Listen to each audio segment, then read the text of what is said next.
As we are in these moments where so many things are happening in the world right now, I wanted to spend some time on a psalm that can encourage all of us as we look forward.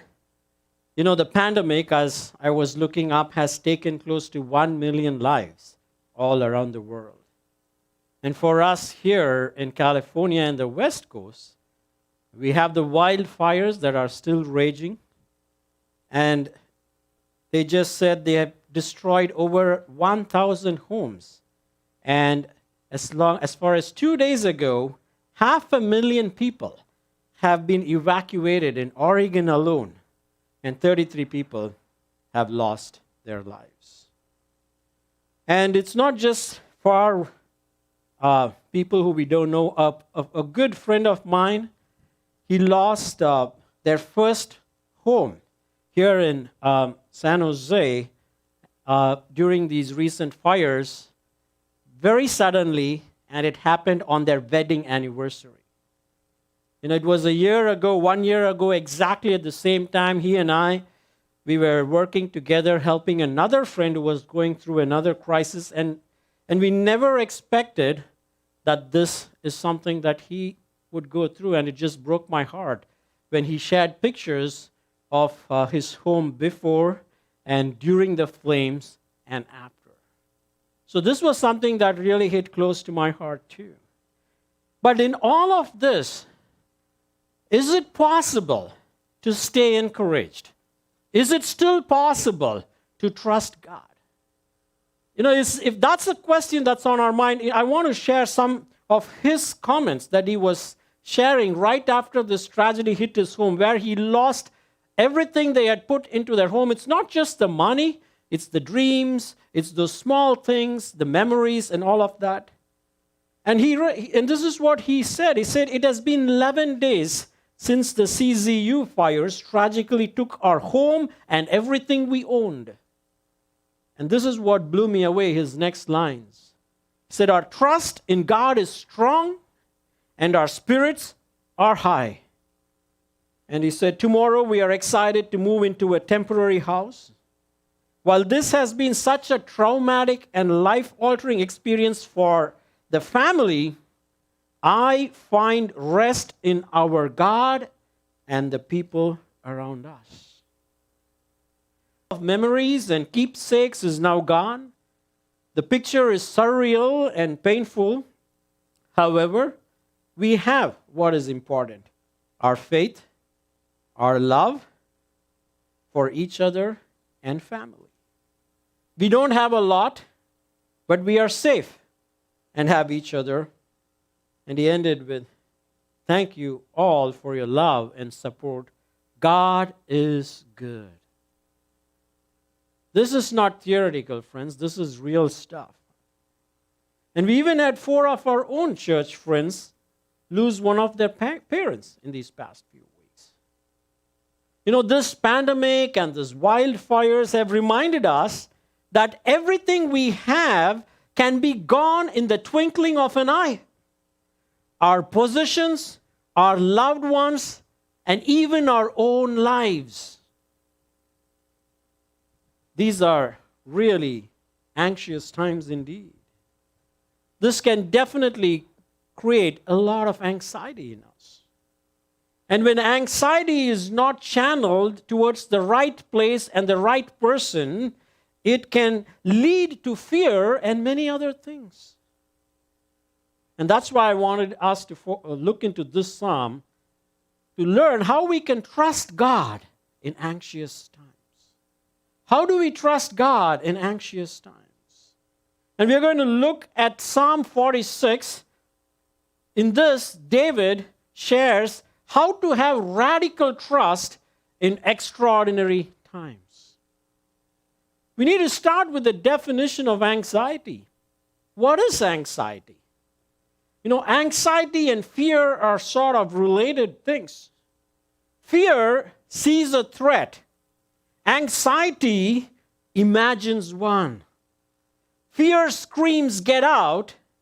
Anxiety ponders, what if? Fear results in flight or fight. Anxiety creates doom and gloom. This is not just an abstract thing. Right here, I was talking to some counselors and they were saying suicide rates have increased 5 times in the Silicon Valley since the pandemic has started. Anxiety levels have gone from 8% to 40% in the Silicon Valley since the pandemic has started. This anxiety is just a meteor shower of what ifs that we get in our mind when we see all these things that are happening around us. But even more deeper than that, it is specifically, what if the one thing that is most important and dear to me is taken away is what creates the anxiety? It could be our job, it could be our loved ones, it could be our own health. But if we get fixated on these, if we let them have a hold on us more than they should, our anxiety will reveal them to us. If we just sit and ask, why am I anxious? What am I afraid of losing? It will tell us what is that one thing. You know, the United States is number 1 in the world. It is the nation in the world. And yet, today we are going to look into a psalm that is so rich, so beautiful. It is actually called Martin Luther's Psalm. Because on the grave of Martin Luther is inscribed a hymn that he wrote paraphrasing this very psalm. And the name of the hymn, for all our hymn lovers, today is your day, man.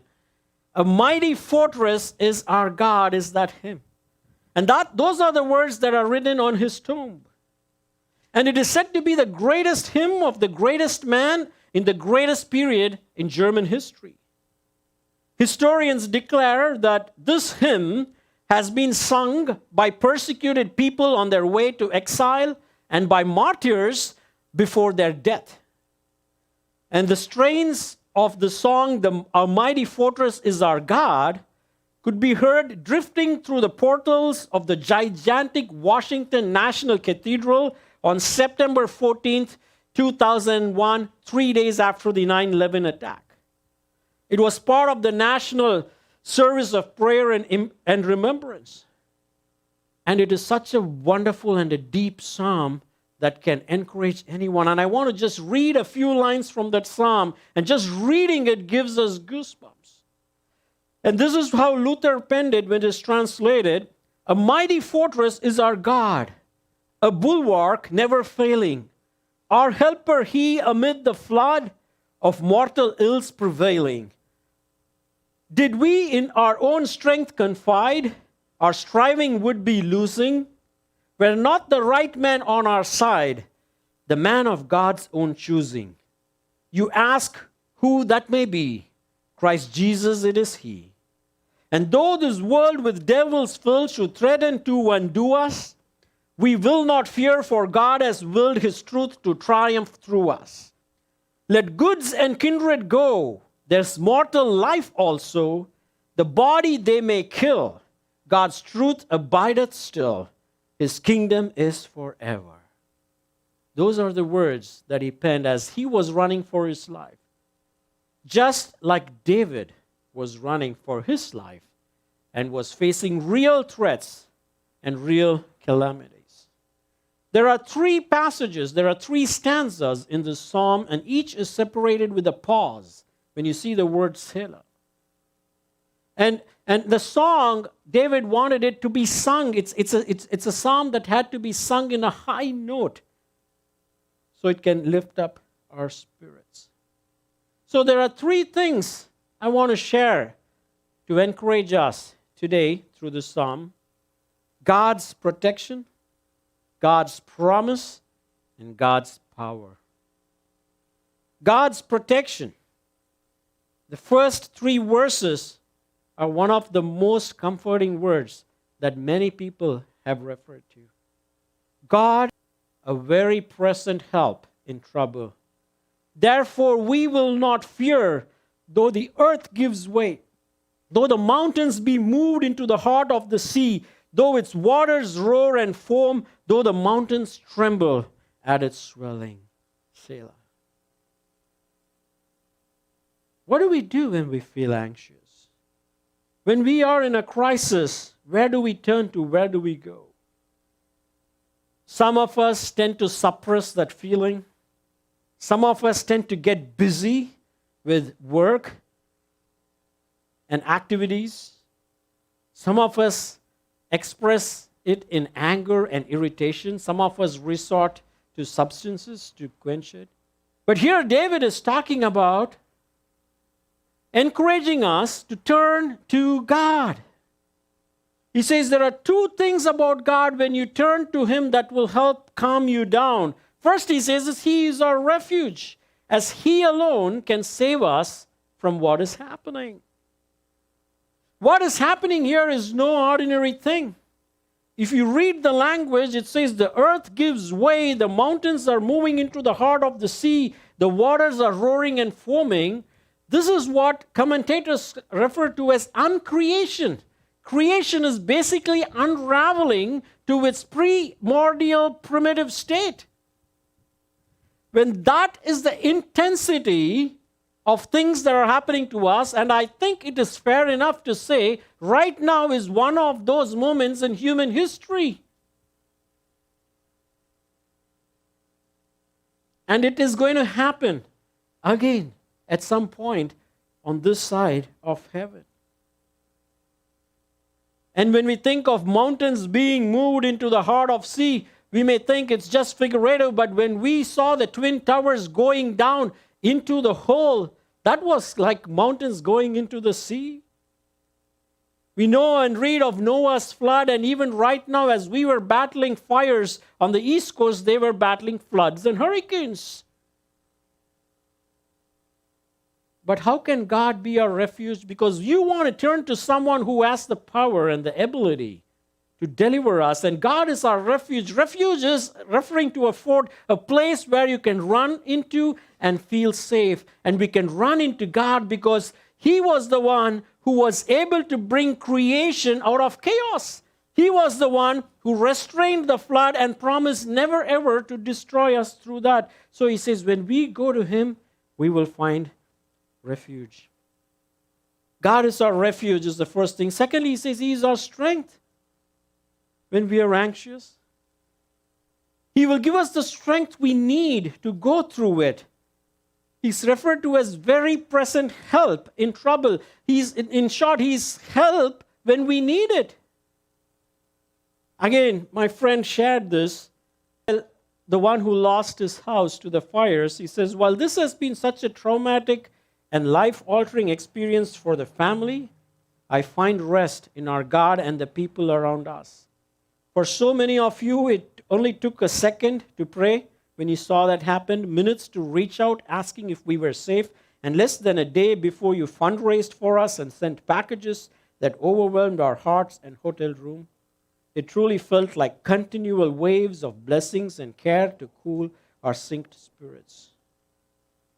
From the bottom of my heart, I want to thank you for being so loving. You continue to make this time so hopeful, reaffirming of God's goodness and a constant reminder of kindness in an unkind world and the importance of loving friendships. That is how God provides help, and that is why we need one another. And when we go to Him, we can experience all of that. And we don't have to be anxious because of who God is. And you know what is the result of this? He says, we shall not fear. We can be fearless even when the crisis like this happens to us. Next, he moves on in the second paragraph to God's promise. After he takes a pause and thinks about this and turns his attention towards God, he talks in verse 4, there is a river whose streams make glad the city of God, the holy habitation of the Most High. You know, this is an exact contrast to the first paragraph with water and chaos and mountains falling. This is tranquil and peaceful. And it reminds him that we don't have to be anxious because where we will be. In contrast to our earthly cities, which can be undone by nature, he is reminded of the new heaven, the new earth. Now, we just don't live for this world. There is another world for which we are being made ready. Even if the worst were to happen to us, we will be in that heavenly city, filled with God's presence, and there will be no uncreation there. There will be no struggle as to who reigns there. And the words he uses in verse 7, the Lord of hosts is with us. The God of Jacob is our fortress, and that's the promise. You know, the Lord of hosts refers to God who controls the heavenly hosts, angels, and others. He is going to be with us. And God of Jacob refers to God who redeemed the descendants of Jacob against mighty nations like Egypt and other enemies. He reigns even now and will reign in those who fight against us. This was comforting for David. This was comforting for Martin Luther, who were both running for their lives many times and were being hunted. And lastly, and most importantly, the psalmist takes us to focus on God's power. He says in verse 8 onwards, "Come, behold the works of the Lord, how he has brought desolations on the earth. He makes wars cease to the end of the earth. He breaks the bow and shatters the spear. He burns the chariots with fire." After the second pause, David invites us to look at what God has already done in the past, how his power has already been manifested. And the imagery he is drawing from is all the plagues of Egypt that God sent to rescue his people. The wars that Israel fought and won by breaking bows and shattering spears of opponents to settle down in the land of Canaan. But you know what the ultimate description of God's power he is talking about? Suddenly, as you read this psalm, you see that the voice changes. It changes from third person to first person, where he now talks about, "Be still and know that I am God." Wow. And there is something very important here. Who is this? Is David saying this? Be still? Of course not, because David was just a king. You know, it's interesting that we selectively only read some psalms as what they call as the messianic psalms. But in essence, all of the psalms are messianic psalms. And this I is Jesus Christ himself saying these words through the psalms. You know, we read in the New Testament, Jesus quotes a lot from several different psalms, but these were also the psalms that he himself sung, and I am sure he also sang the psalm when he went through all those difficult experiences. He is the one, when we remember where we read in other places, it was through him the world was created. It was through him all the chaos came into order. Yet, when he was on the cross, all hell broke loose on him. God did not spare anything from him. Jesus was the one who experienced all hell. He experienced the totality of man's wrath and the totality of God's wrath on the cross, and none of us ever will experience even an iota of that intensity. And it was all because of your sin and mine. And yet he could say, "I will be exalted among the nations. I will be exalted in the earth." He saw that he will conquer death and be exalted among all nations and the earth. That's the ultimate power of God revealing and working in and through Christ Jesus. And therefore he says, "Look at me and be still." The word "be still" is a military term. It's a combat term. It means it's a command, cease and desist. It refers to an army that is fighting a battle against an enemy, and when the opponent's king has been conquered, the king or the general on this side calls out to the soldiers, "Cease and desist," because the victory has been won. You don't have to fight anymore, and the only one who could say that is Jesus. And therefore he says, "Be still, because I have conquered it all." And know that I am God. That is the center and focus of enabling us to overcome our ultimate anxieties in life. What's the worst that can happen to you and me? Death? No worries, Christ has overcome death. But you can only not be anxious if you have this Jesus in your life, like in a real way. If you do not have this Jesus in your life, if you have not come to the point to see that it was your sin that let him face the wrath of man and the wrath of God on the cross, you better be anxious because you don't know where you're going to go if you die. But if you do, you have nothing to worry about. Elizabeth Elliot, who's the wife of Jim Elliot, who is this missionary in 40 years or so ago, along with 6 other missionaries, wanted to do literary work and Bible translation among the tribal people in the Amazon jungle. This is what he shares of what happened the night before they went. She said the night before they were about to go, they knew it was dangerous. They knew that they could be killed. So the night before they went to contact the Indians, they sat around a table and sang this hymn together, which says, "We rest on thee, our shield and our defender. We go not forth alone against the foe.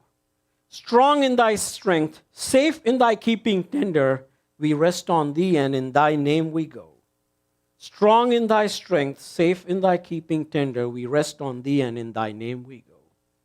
The next day, they were all speared to death by the Indians. Because you know what? They had the one thing they needed that they knew nothing can take it away from them. And you and I are anxious because the one thing we fear that will be taken away is not Jesus. Because if you do not have Jesus, who should be that one thing in our life, that vacuum is going to be taken by something else. And that is going to create anxiety and fear in you and me. But if that one thing is Jesus, if we have him in our hearts, then you have to worry about nothing. Absolutely nothing. But if you don't have this Jesus, then you have to worry about everything. Because this one thing is the only non-negotiable thing in your life. And this one thing is what Jesus says you need. He says, "Be still and know that I am God." You know, it's sort of ironic at this time to say the word "be still." Because when the pandemic happened, every single major metropolitan city in the world became still. You could see drone videos of San Francisco and Tokyo and New York City and New Delhi and Shanghai. Entire cities became still. We've seen that even right here in the Silicon Valley. Because when we are so busy and running around chasing that other thing that should not be that one thing, God graciously has allowed this so we can be still and seek that one thing that you and I need. And you know, what does he want us to do after being still? What does it mean and how does it look like? You know, St. Augustine, who was the early church, African early church father, wrote this about what it means, what it takes to know someone or know God. And he used 3 Latin terms to describe that. He says, this is what it takes to actually see God, actually know who God is. There are 3 parts. He called it retentio, contemplatio, and dilectio. Retentio is what it means as retaining. It's first you need to know who God is. Contemplatio is after you know this Jesus, after you know who he is and what he has done for you and me on the cross, contemplate on that. You know, many of us go through the first level, We know the gospel. We know Jesus died for me and you. We know Jesus took away God's wrath on the cross, and we have retained that in our mind. But Augustine says that's not enough. You got to go a step further, and he says you have to contemplate on that. You have to fix your eyes on that. And that's what Jesus is referring to. But then he takes it to the next level. He says it's not just enough to retain the gospel knowledge in your head. It's not just enough to contemplate the gospel in your life.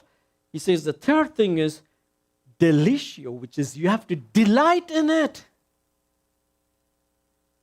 This gospel needs to move from retention to contemplation to delight. And that is what Jesus is speaking to us through the psalm and saying, be still and know that I am God. Here's another missionary story for you today. Alan Gardner, he was an English missionary. In 1851, he was on his way again to South America to start a new mission. But he was shipwrecked on a very remote island. He and his companions, they tried their very best to stay alive until somebody came to find them, but nobody did. Finally, he died, far away from everybody, far away from his loved ones, far away from his family, dying of thirst, dying of hunger. A horrible, horrible way to die. When they finally discovered his body, they found right next to his body was his quiet time notebook journal. They opened it up, and they saw on the very last page, he had written out Psalm 34:10. This is what it says. The young lions do lack and suffer hunger, but they that seek the Lord shall not want any good thing. And right underneath it, where the last words that he penned, it says, I am overwhelmed with the sense of the goodness of God. That is what is delighting in God. When you are hit by the worst tragic incidents of life that is going to take your life away, if you have Jesus, you can actually say this stuff. Whether it was Alan Gardner who wrote this in 1852 or my friend who lost his house just a month ago, they both can say that because they both have this Jesus and they delight in this Jesus. Do you delight in Jesus? But if we are still haven't learned that lesson, once the pandemic started and everyone slowed down, it was still, but then the activity started back again. The Zoom fatigue started kicking in. The timeline started getting blurred between work and home and self and spirituality and all of that. Let's not miss this moment, because this is a God-given time for us to be still, to cease and desist, and to know that we have Jesus, the one thing that matters for now and eternity, and not just know that, delight in Him. Paul says the exact same things, and I want to close with that as a way of application for us this evening. Paul has the same words in Philippians chapter 4, where he starts by saying, rejoice in the Lord always. Again, I say, rejoice. Do not be anxious about anything, but in everything by prayer and supplication, present your requests to God, and the peace of God that passes all understanding shall guard your hearts and souls and minds. And then he concludes by saying, think whatever is true, whatever is noble, whatever is trustworthy. And in that he gives us a blueprint of how not to be anxious. Max Lucado, he wrote a small commentary on this in his book called Less Fret, More Faith. And Max Lucado can take this concept and make it so simple that even kids can connect with that. So he came up with an acronym that you're going to see on the screen. It's called Calm. This is not the app Calm. I keep seeing this ad. There's an app that's actually called Calm. And it has all these, fancy music and stories, and I don't even know what it is. This is the real Calm, where first, it's an acronym, where Max Lucado says the C stands for celebrate God's goodness. Rejoice in the Lord. Dialectico, delight in God. Not just know Him. Don't just read books about Him. Don't just go in deeper into theology for theology's sake. Does it at the end make you delight in this Jesus? That's the first step to experiencing calm. Second thing, he says, is ask God for help. Let your requests be made known to God. If there's something that's bothering you, and again, when he says do not be anxious, he's not talking about never having feelings of anxiety. The verb is a present continuous tense where he says it's okay to be anxious, it's not okay to stay entrapped and as a prisoner of anxious thoughts. And the way to get it out is speak to God. Present your request to God. Ask God for help. Third, he says, trust Him. Leave your concerns with Him. With thanksgiving in verse 6. And lastly, for M, he says, meditate on good things. Think about the things that are good. You see, when we have Jesus, we can actually experience calmness even in the world's most difficult times. And I hope you are encouraged by this.